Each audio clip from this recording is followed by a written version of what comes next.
So how do 6 Puerto Rican guys in 2009 find out that 30 years earlier, we had literally been crossing each other's paths? Literally.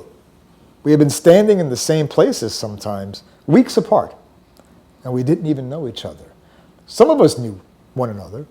I mean, I've known Angel Franco first by reputation in 1979, and then I had the good fortune of becoming his friend, and then he got me to the New York Times, where we conspired to write about the stories of Puerto Rican New York that nobody had written about or photographed before in the New York Times.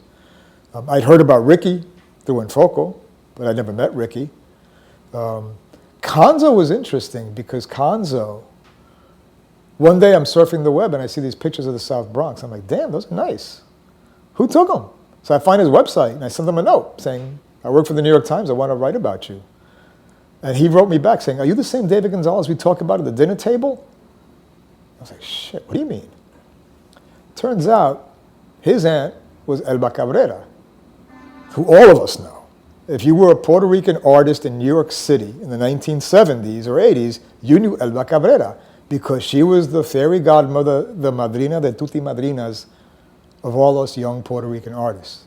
She was the one who would wave her magic wand over us and validate us that we were young artists, that would always give us encouragement as artists. Because let's face it, a lot of us came from families where being an artist, hell, they'd prefer we had been a musician instead of an artist probably. You know, my father thought a photographer was the guy who takes communion pictures, you know what I'm saying? So we didn't know each other.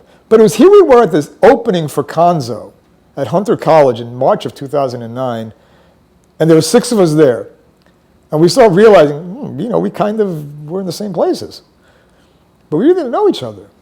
And then Konzo says, almost like Judy Garland and Mickey Rooney, hey, let's do a show.